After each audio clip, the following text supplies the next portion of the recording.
بسم اللہ الرحمن الرحیم۔ السلام علیکم۔ پروگرام یسلون میں خوش آمدید۔ طالب علمانہ غور و فکر کے سلسلہ گفتگو میں ہماری کوشش ہے کہ مختلف دینی، فکری، علمی مسائل، وہ اشکالات جو بالعموم مذہبی اذہان اور عام لوگوں کے ذہن میں بھی اٹھتے ہیں اور وہ یہ جاننا چاہتے ہیں کہ کسی اطلاقی رائے کے پیچھے وہ کیا نظام فکر ہے، وہ کیا پس منظر ہے، وہ کیا اپسٹمولوجی ہے، وہ کیا استدلال کے طریقے ہیں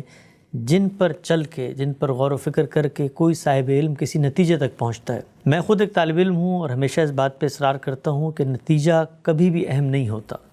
جو اصل چیز ہے وہ بنائے استدلال ہے، چیزوں کو اپروچ کرنے کا وہ زاویہ نظر ہے،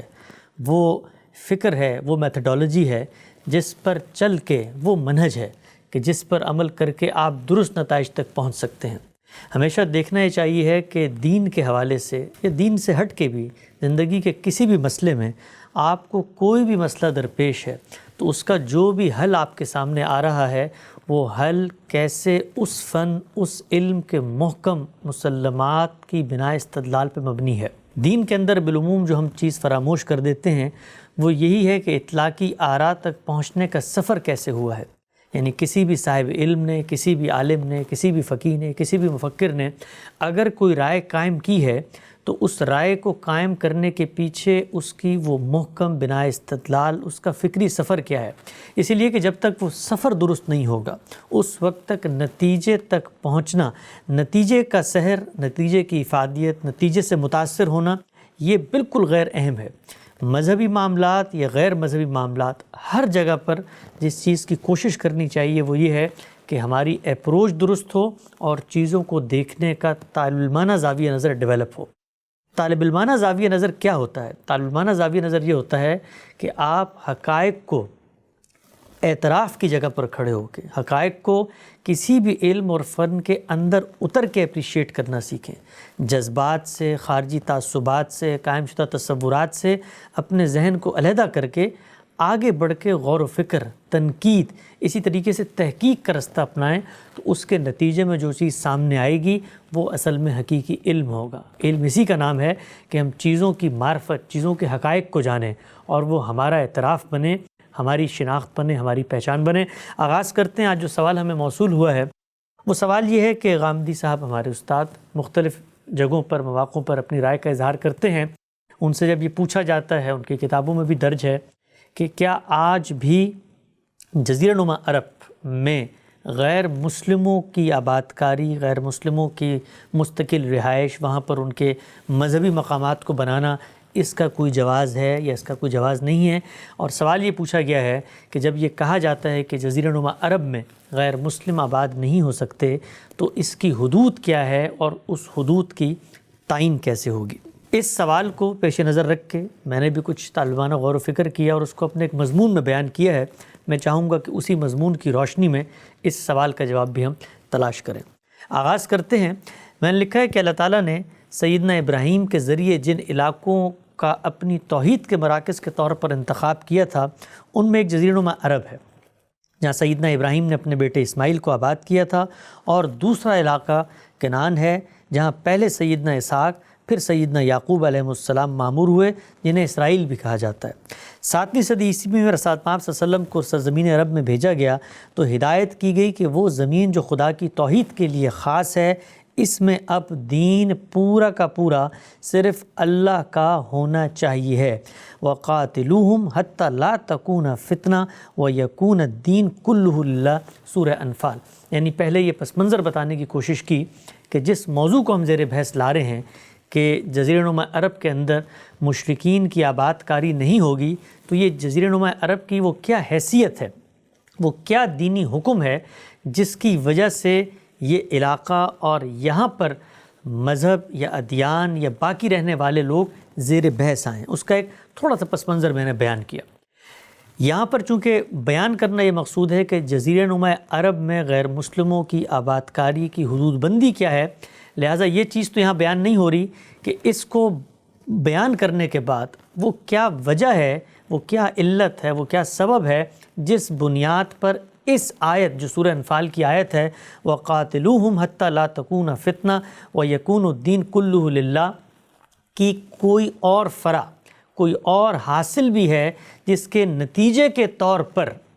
رسالت مآب صلی اللہ علیہ وسلم نے یہ فیصلہ کیا کہ اب جزیرہ نما عرب میں مشرکین کی آباد کاری نہیں ہوگی۔ یہ جو بیچ کا ایک گیپ ہے، اس گیپ کو غامدی صاحب نے اپنے ایک مضمون خدا کے فیصلے میں تفصیلی طور پہ بتایا ہے۔ میں اس کا بھی ایک پیراگراف یہاں پڑھ دیتا ہوں تاکہ یہ معلوم ہو جائے کہ یہ جو اصولی ہدایت ہے، اس اصولی ہدایت کی جو فرع ہے آگے، اس کے درمیان کا جو لنک ہے استدلال کا، وہ کیا ہے۔ غامدی صاحب لکھتے ہیں کہ اس فیصلے کی ایک فرع یہ ہے کہ فلسطین اور اس کے گرد و نواح میں کنعان کا علاقہ اللہ تعالیٰ نے بنی اسرائیل کے لیے اور جزیرہ نما عرب کا علاقہ بنی اسماعیل کے لیے خاص کر دیا ہے تاکہ دنیا کی سب قومیں ان کے ساتھ اس کی مائیت کا مشاہدہ کریں اور ہدایت پائیں۔ چنانچہ بنی اسرائیل کو اسی بنا پر حکم دیا گیا کہ اپنی میراث کے اس علاقے کو اس کے باشندوں سے خالی کرا لیں، اس میں کسی کافر و مشرک کو زندہ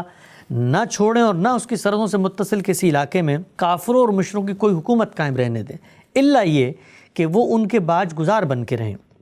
وہ اس سے انکار کریں تو سزا کے طور پر ان کے مرد قتل کر دیے جائیں اور عورتوں اور بچوں کو غلام بنا لیا جائے۔ استثناء کے باب 20 میں یہ حکم پوری تفصیل کے ساتھ بیان ہوا ہے۔ سلیمان علیہ السلام نے ملکہ سبا کو اسی کے تحت تسلیم و انقیاد کے لیے مجبور کیا تھا۔ فتح مکہ کے بعد جزیرہ نما عرب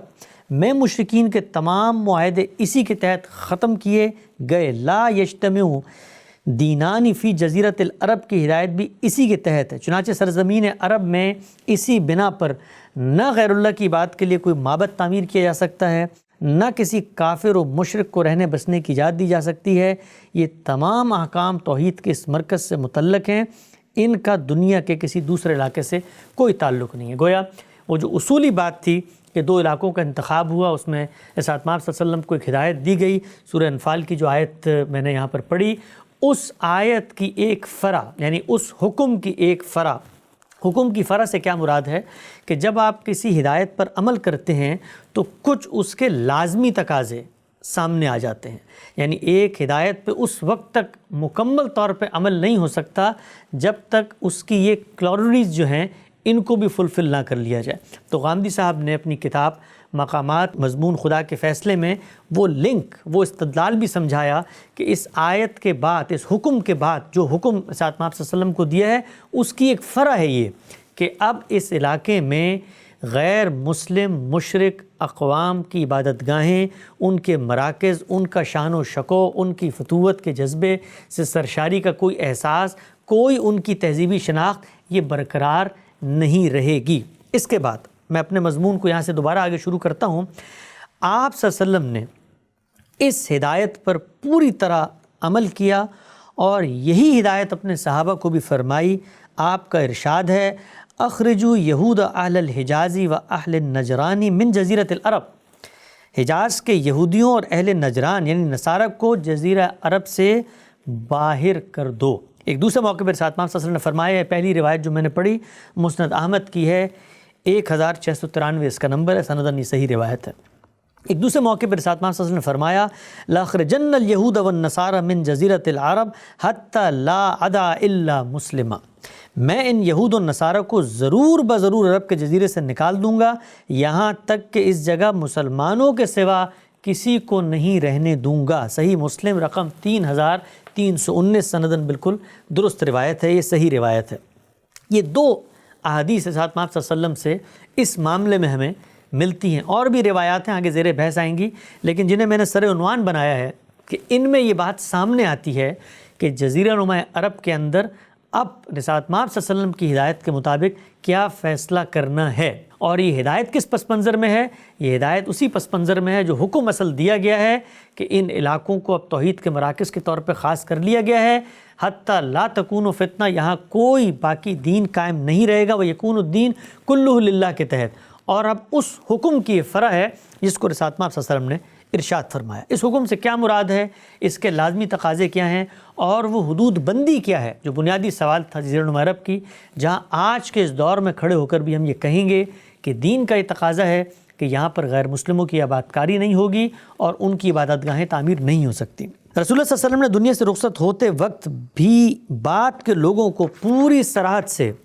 یہ تلقین فرمائی کہ اس جزیرہ نما عرب میں دو دین جمع نہیں ہو سکتے۔ مسند احمد میں ہے، ان عائشة قالت كان آخر ما عهد رسول الله صلی اللہ علیہ وسلم ان قال لا يترك بجزيرة العرب دینان۔ عائشہ رضی اللہ تعالیٰ سے روایت ہے کہ رسول اللہ صلی اللہ علیہ وسلم نے فرمایا کہ آخری عہد جو مجھ سے لیا گیا، یعنی سیدہ عائشہ کہتی ہیں کہ رسول اللہ صلی اللہ علیہ وسلم نے دنیا سے رخصت ہوتے وقت جو آخری عہد مجھ سے لیا وہ یہ تھا کہ عرب کے جزیرے میں 2 دین باقی نہیں رہیں گے، یعنی یہ کام ہے جو آگے مسلمانوں نے کرنا ہے۔ رسول اللہ صلی اللہ علیہ وسلم رخصت ہوتے ہوئے جس آخری چیز کی ہدایت کر رہے ہیں اور جس آخری خواہش کا اظہار کر رہے ہیں۔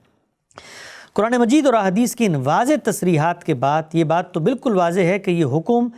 اس پورے جزیرہ نما عرب کے لیے ہے جو آج ان ممالک پر مشتمل ہے۔ یعنی جب قرآن مجید نے کہا کہ یکون الدین کلہ للہ ہو جائے، کہاں ہو جائے؟ اس سرزمین میں جہاں رسول اللہ صلی اللہ علیہ وسلم کو مبعوث فرمایا گیا ہے، اور پھر جب حدیث میں بھی کہا گیا الفاظ کی صراحت کے ساتھ کہ بجزیرۃ العرب، کہ یہ جو جزیرہ عرب ہے یعنی عربک پیننسولا، جزیرہ نما عرب، عام طور پہ جزیرے کے 4 طرف پانی ہوتا ہے، لیکن اگر آپ عرب کا نقشہ دیکھیں تو اس کے 3 طرف پانی ہے، اسی لیے اس کو جزیرہ نما عرب قرار دیا جاتا ہے کہ جزیرے کی طرح کی وہ جو سرزمین ہے۔ تو میں نے لکھا کہ قرآن مجید اور احادیث کی ان واضح تصریحات کے بعد یہ بات تو بالکل واضح ہے کہ یہ حکم اس پورے جزیرہ نما عرب کے لیے ہے جو آج ان ممالک پر مشتمل ہے۔ المملکۃ العربیہ السعودیہ پہلا ملک، سلطنت العمان دوسرا ملک، الامارات العربیہ المتحدہ یعنی UAE جس کو یونائٹڈ عرب ایمریٹس کہا جاتا ہے، یہ تیسرا ملک، دولت الکویت کویت کی سرزمین، دولت القطر قطر کی سرزمین، اور مملکت البحرین بحرین کی جو مملکت ہے۔ یہ نام جس نام سے ان ممالک کو آج خود وہ پکارتے ہیں انہی کی رعایت سے عربی میں لکھے اور پڑھے گئے ہیں۔ گویا یہ 6 ممالک ہیں، سعودی عرب، عمان، امارات، کویت، قطر اور بحرین۔ ان 6 ملکوں پر مشتمل تھا وہ جزیرہ نما عرب جو رسالت مآب صلی اللہ علیہ وسلم کی زندگی میں جس خطے میں آپ کو مبعوث کیا گیا، یعنی وہی یہ خطہ ہے کہ جو آج 6 ممالک کے اندر تقسیم ہو گیا ہے۔ میں نے لکھا ہے کہ یمن اس میں شامل نہیں ہے، اس لیے کہ یمن اگرچہ جغرافی کے لحاظ سے جزیرہ نما عرب کا حصہ ہے، لیکن اپنے سیاسی نظم کے اعتبار سے ہمیشہ جداگانہ حیثیت میں قائم رہا۔ یہی وجہ ہے کہ رسالت مآب صلی اللہ علیہ وسلم نے جب قرب و جوار کی ریاستوں کو خطوط لکھے تو ان میں یمن کے سردار بھی شامل تھے جنہوں نے 7 ہجری میں پوری قوم سمیت ایمان قبول کر لیا۔ یعنی یمن کو اگر آپ دیکھیں نقشے میں جا کے جغرافیکلی تو وہ جو عربک پیننسولا ہے، وہ جو جزیرہ نما عرب ہے جس کے 3 طرف پانی ہے، اس کی جغرافیائی سرحد یعنی بری سرحد کے ساتھ جڑا ہوا علاقہ ہے۔ لیکن جو حکم دیا گیا تھا، یعنی جس جگہ پر رسالت مآب صلی اللہ علیہ وسلم مبعوث ہوئے، جو سرزمین زیر بحث ہے،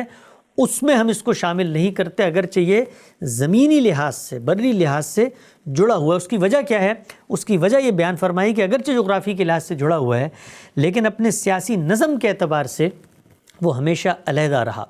یعنی یہ بات کیسے سمجھی جا سکتی ہے؟ آپ دیکھیے آج بھی دنیا کے بہت سارے ممالک ہیں جس میں جغرافیائی لحاظ سے بہت سارے خطے جڑے ہوئے ہوتے ہیں۔ دور کی مثال کیا لیں، ہمارے خود پاکستان میں آپ یہ دیکھیے کہ آج بھی جو شمالی علاقہ جات ہیں یا جو قبائلی علاقے ہیں وہ اگرچہ زمینی لحاظ سے جڑے ہوئے ہیں ہمارے ساتھ، لیکن ان کا سیاسی نظم، ان کے ہاں انتخابات کا معاملہ، ان کے ہاں انصاف کے جتنے ادارے ہیں، ان کے محکمے، یہ سب کچھ ایک سیاسی علیحدہ نظم میں سامنے آتے ہیں۔ تو یمن کی بھی یہی صورتحال تھی۔ جزیرہ نما عرب کے جو سردار تھے، یہاں پر جو قبائل آباد تھے، ان کی حکومت، ان کی سیاسی اقتدار، ان کی عصبیت، ان کی جو اقتدار کی عنان ہے وہ یہاں تک تو محدود تھی، لیکن یمن میں کچھ دوسرے لوگ تھے۔ یہی وجہ ہے کہ آپ صلی اللہ علیہ وسلم نے وہاں خطوط لکھے اور یمن کے لوگوں نے بھی پھر آگے بڑھ کر ایمان جو ہے وہ قبول کیا۔ اس کے بعد آگے میں نے گفتگو کو بڑھاتے ہوئے بتایا ہے کہ جب بھی ہم کسی موضوع پر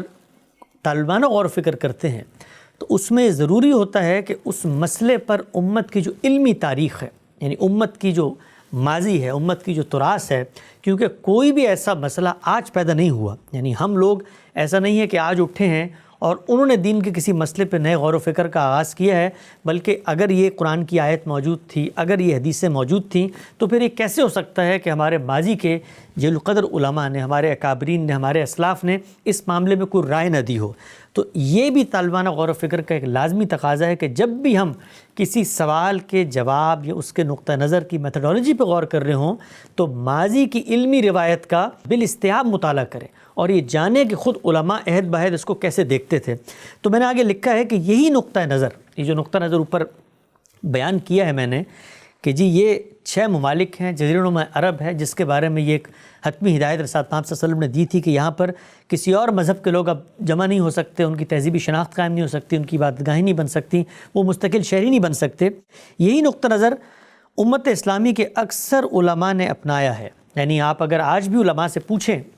تو یہی نقطہ نظر ہے جو کتابوں میں لکھا ہوا ہے۔ آگے میں حوالے بھی پیش کروں گا جو لوگ بیان کرتے ہیں۔ بلکہ ایک دلچسپ بات یہ ہے کہ ابھی حال ہی میں جب یہ بحث شروع ہوئی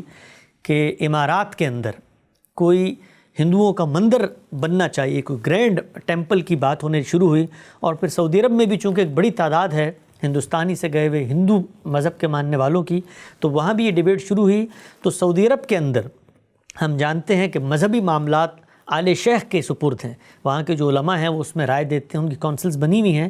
تو جو رائے انہوں نے دی مجھے انٹرنیٹ پہ دستیاب ہوئی تو میں نے اس کو پڑھا، تو انہوں نے اس میں بھی ان علماء نے، آج کے عہد کے علماء نے اسی روایت کا حوالہ دیا ہے کہ لا یجتمع دینان فی جزیرۃ العرب، رسول اللہ صلی اللہ علیہ وسلم کا ارشاد ہے، لہٰذا سعودی عرب کے اندر تو یہ کام دینی لحاظ سے کرنا جائز نہیں ہے۔ آج بھی انہوں نے اسی کا اظہار کیا، تو اسی وجہ سے میں نے لکھا کہ یہی نقطہ نظر امت اسلامی کے اکثر علماء نے اپنایا ہے، تاہم بعض اہل علم اس معاملے میں ایک مختلف نقطہ نظر رکھتے ہیں۔ ان کا ماننا ہے کہ یہ حکم پورے جزیرہ نما عرب کے لیے نہیں ہے بلکہ صرف حجاز کے لیے ہے۔ یعنی اس معاملے میں جب ہم امت کی علمی تاریخ کا مطالعہ کرتے ہیں تو یہ بات سامنے آتی ہے کہ اس معاملے میں اختلاف ہے۔ اختلاف کس چیز میں ہے؟ اختلاف اس چیز میں ہے کہ جو ہدایت دی گئی ہے، جو حکم دیا گیا ہے، وہ حکم کیا پورے جزیرہ نما عرب کے لیے ہے یا صرف سرزمین حجاز کے لیے ہے؟ سرزمین حجاز کیا ہے؟ پورے جزیرہ نما عرب کی ریاستوں پر اس حکم کا اطلاق اگر نہیں ہوتا تو اس پر ہمارا نقطہ نظر کیا ہے؟ ان تمام اختلافات کو دیکھنے کا کیا زاویہ نظر ہوگا؟ کون سے وہ علماء ہیں، ان کی بنا استدلال کیا ہے، وہ کیا کہتے ہیں؟ اس ساری بحث کو انشاءاللہ آئندہ نشست میں آگے بڑھائیں گے۔ وقت یہاں پہ ختم ہوتا ہے۔ اقول قولی ھذا واستغفر اللہ لی ولکم ولسائر المسلمین۔